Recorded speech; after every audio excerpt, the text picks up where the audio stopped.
High up in the mountains of southern Andalusia, you will find the white village of Gocin.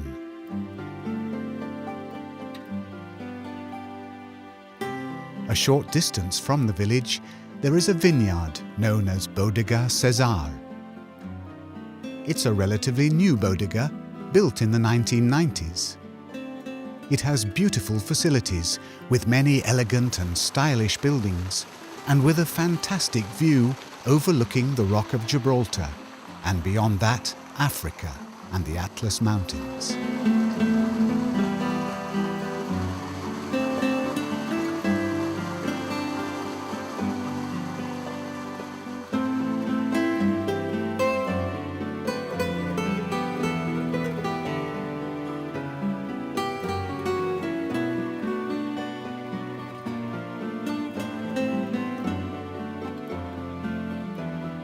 The vineyard was built by a Swede, Richard Enquist from Malmö, and it is the crown of his long-cherished dream to create his own vineyard and to produce wine with the qualities that he wants to savor.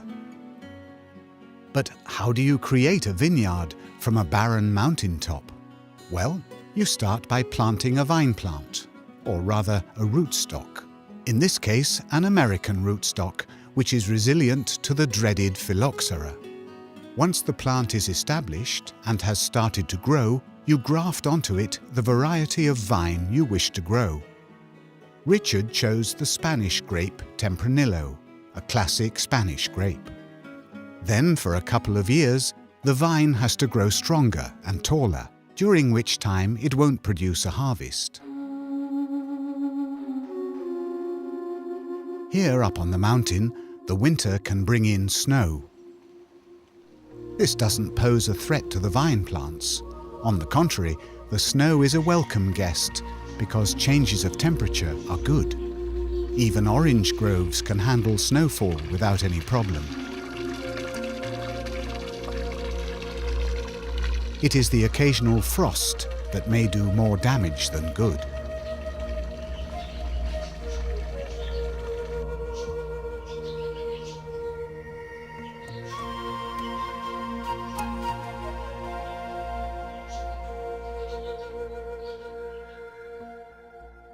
And so, a couple of years have gone by, and the vines have grown strong. It is January, and the time has come to trim the long shoots and prepare for the summer that should bring a bountiful crop. You have to do some thorough pruning here, going down to the very trunk. This will enable new shoots to grow and yield large, juicy clusters under the warmth of the sun. And when the heat arrives, then things really start happening. The new shoots grow enormous, up to a couple of meters, and then you need to bind them. Now you can really see that the plant, once small and vulnerable, is now full of life and vigor, growing and yielding small clusters. But these must be trimmed as well. Small and feeble clusters are removed so that all the sap and energy of the sun can be directed to the strongest clusters.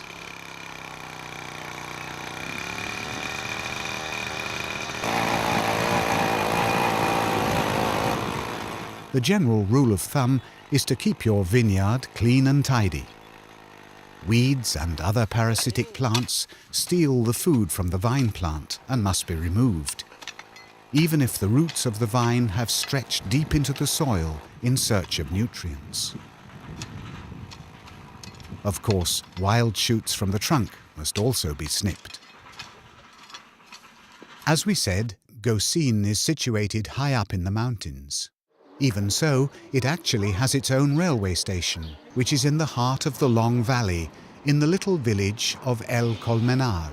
Here, 4 times a day, modern trains connect the port town of Algeciras with the town of Ronda in the Massif, providing a spectacular train journey with views of the mountains. It is a popular tourist attraction. And it is here, at the top of the mountain, that the vineyard Bodega Cezar is located. It's the middle of September. The summer has been hot, and the grapes have ripened quickly with heavy clusters bending the branches.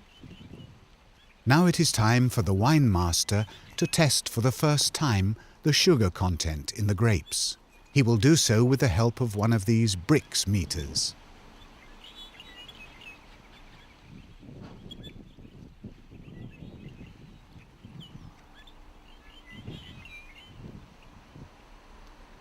He will visually inspect the ripeness by checking the color of the grape juice and observe whether the seeds have turned brown.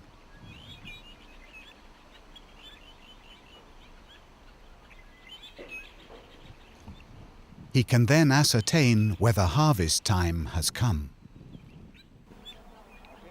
Customarily, the harvest takes place in the second half of September, but may sometimes spill over into October, depending on the quality of the summer weather. But when the time has come for harvesting, the whole job has to be done very quickly. The area planted with vines on this farm is 3 hectares, and all the grapes must be harvested in one day. The harvesting has to be done manually, so you employ extra staff whose hands are used to harvesting and bringing in these fragile grapes. You need skill because it must be done with great care. Grapes mustn't be squashed, thereby losing their juice. So it's also important to place the grapes carefully in plastic trays that can be stacked and transported without squashing the grapes.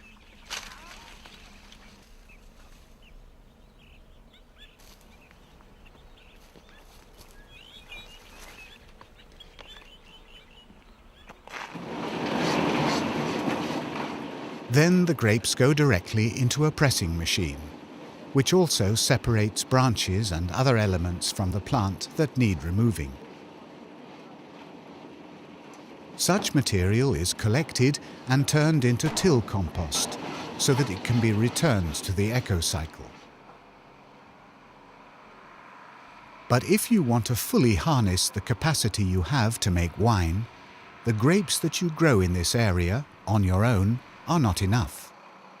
That's why you buy grapes from a local grower who comes here from the nearby town of Ronda. These grapes are of the same variety that you grow yourself, i.e. Tempranillo.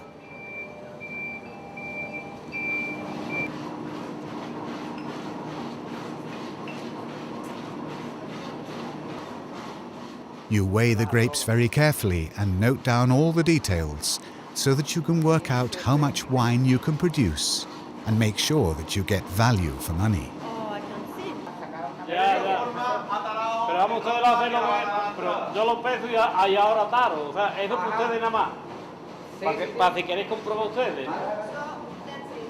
And sure enough, sometimes there is the odd argument about the weight, etc., between the seller and the buyer.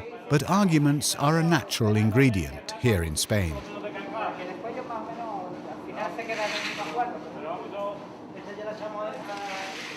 Then the wine master measures the sugar content to ascertain that grapes are of good quality. So you get started, and you may have to work until late in the night to press all the grapes and transport them into the large steel tanks, measuring 10,000 litres in volume. The latest trend in wine production is to use gas, which you allow to bubble through the wine during the initial fermentation. This is done to force out the red colour from the skin and produce a wine with a deep red colour. This is an important process as we need to maintain the right temperature of 18 degrees. The wine master makes absolutely certain that he achieves the target for the year's harvest. And the work continues until all the grapes have yielded their wine juice and filled the steel tank, which is then sealed.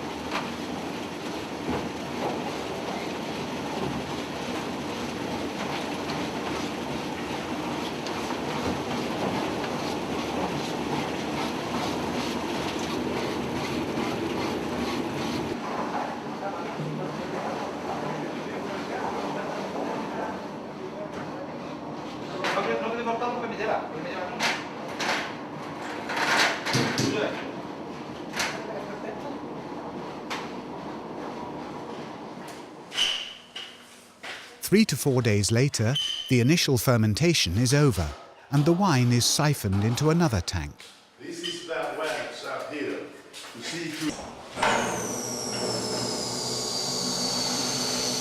First, you pump out the wine from an outlet at the top of the tank.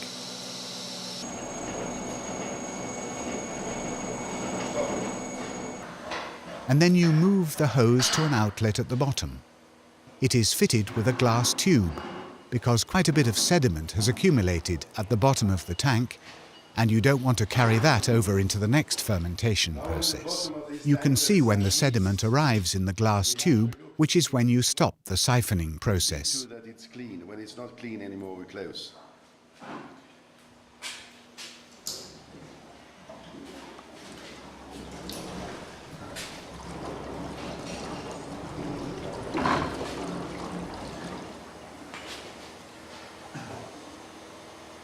A few more, you think? It's better to I have. think you finish totally when it's here. But let's go one more.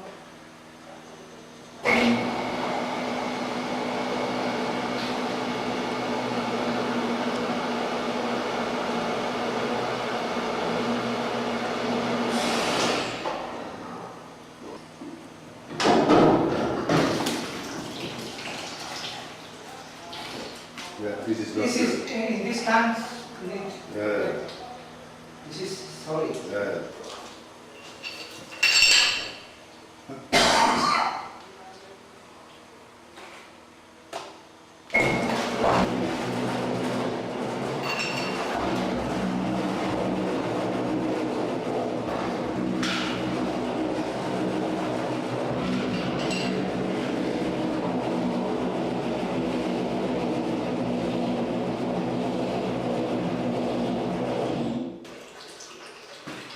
Here you can see how the sediment runs out. It can also be used to produce vinegar.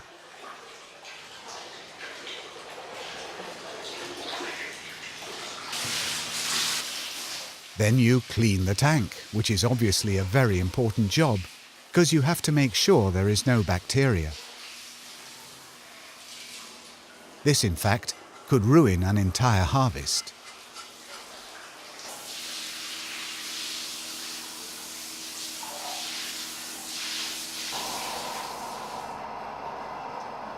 Four weeks later, you measure the alcohol content.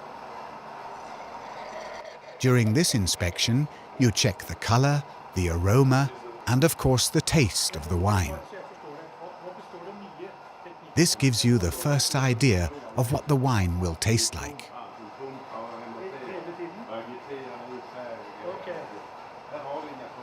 If the test is to your satisfaction, then it's time to empty the wine into barrels.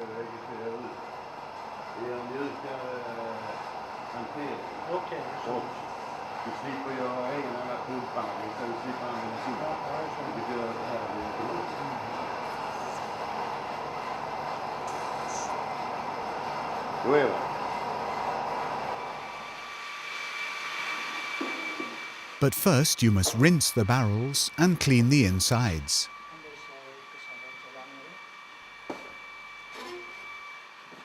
I mentioned bacteria a moment ago, so to neutralize any bacteria, you light a box with sulfur, sink it down into the barrel and seal the barrel while it's burning.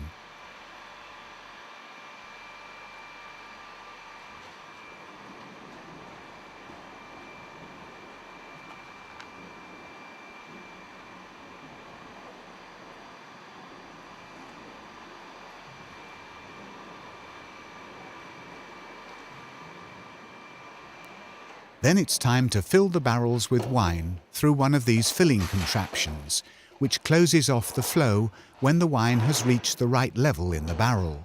You do this because you can't see with your own eyes when this level has been reached.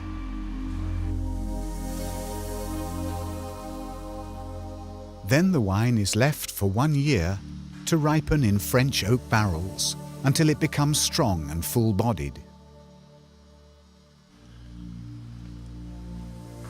During this year, the wine is transferred 3 times so that the sediment which has sunk to the bottom can be removed from the barrel. And now the atmosphere calms down at the vineyard, and we can take a little stroll and take a look at the other facilities. There is an entirely separate section where you can entertain guests, hold publicity meetings and cocktail parties in a large glass patio. There are guest houses for spending the night and dinners serving fresh grilled food on an open piazza. There's even a church nearby for weddings or christenings, or simply for a moment of contemplation.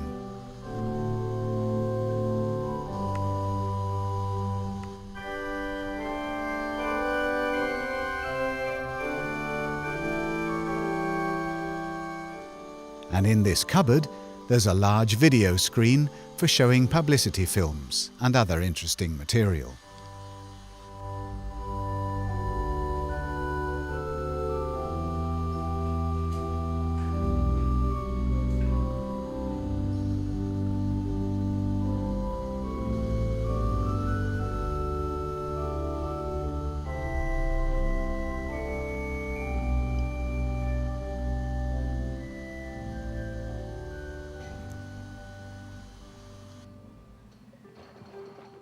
If you want your wine to reach the market, the next important phase you have to manage is advertising, information, trademarks and labels on the bottles.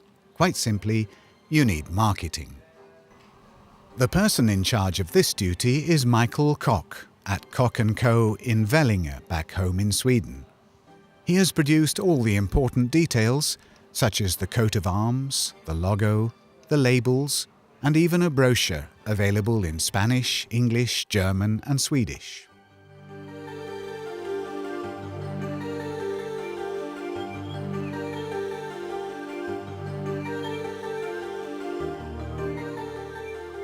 The time has come to bottle the wine. But I don't mean the red wine, I mean the white wine, which is also produced here at Bodega Cezar. The white grapes are bought from a local grower, preferably from Manilva, which lies closer to the coast on the road up to Gosin. The white wine has been named Elinor after the family's daughter. It is produced with 70% Muscatel and 30% Chardonnay. Since the white grape ripens earlier, there is spare capacity to produce white wine before we start producing the red one. We produce around 10,000 bottles of white wine, which is corked here with our automatic corking machine. So, as you can see, this stage of the wine production has been fully automatized. By the way, the high-quality cork that we use here is supplied from Portugal. But around the bodega here up on the mountaintop, there are plenty of cork oaks, which, as you can see, are also harvested. But this cork is a soft variety and has to be ground to pieces so that it can then be recompressed into bottle cork. It easily becomes loose during lengthy storage, so here you definitely want a more solid cork.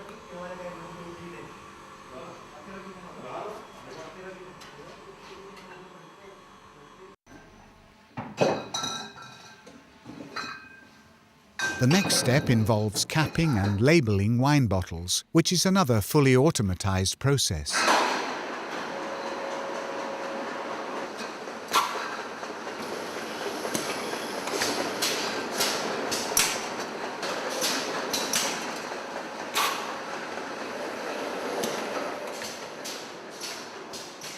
The caps are heated here so that they shrink firmly in the bottle neck.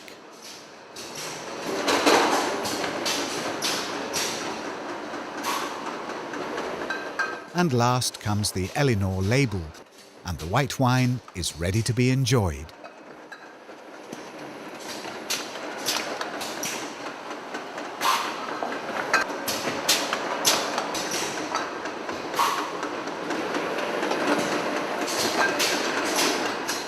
Let's now return to the red wine, which has been resting in oak barrels for a year. This is the exciting bit, the moment when the first tasting takes place. If the production process has progressed without a glitch, we're going to get a strong, full-bodied and well-flavoured wine. A wine fit for the discriminating palate.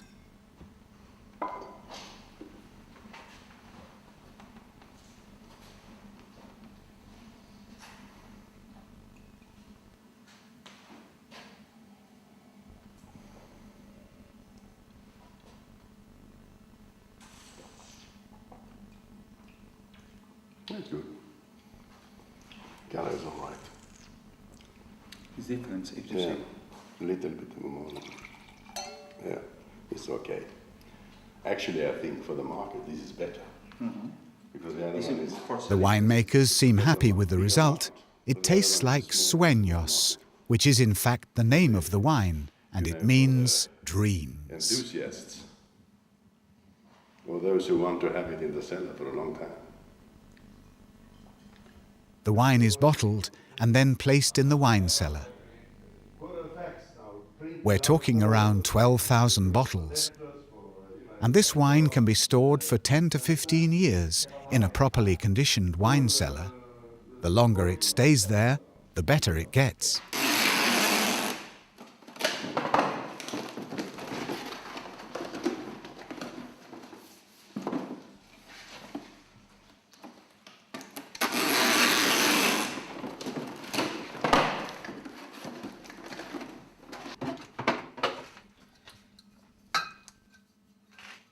When the time comes to distribute the wine to customers, it is packed in 6-bottle boxes to be shipped around the world.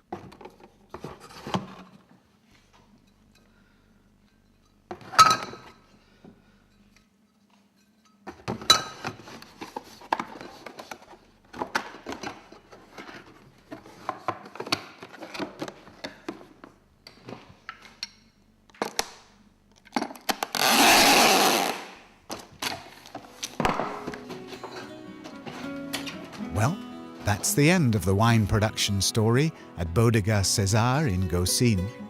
It only remains to congratulate all those who raise their glasses to taste these splendid wines, be they in a cottage or in a castle.